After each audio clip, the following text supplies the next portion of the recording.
गोरक्षनाथांच्या आशीर्वादाने जन्मलेलं कस्तुरबाई मठ शिवपट्टण म्हणजेच खर्डा गावात प्रकट झाली आहे एक पवित्र धुना, जी आज श्रद्धा, भक्ती आणि अध्यात्माच्या केंद्रबिंदू ठरली आहे. ही आहे कस्तुरबाई मठाची सुरुवात.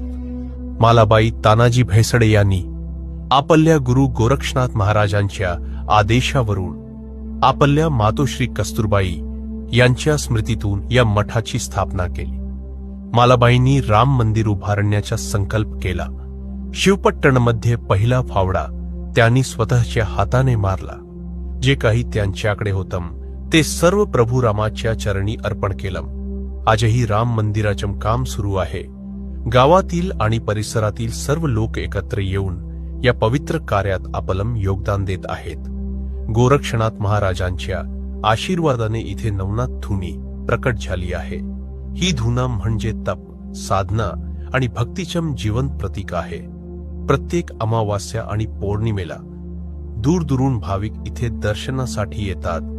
भजन, कीर्तन आणि भंडाऱ्यात सामील होऊन पुण्य मिळवतात.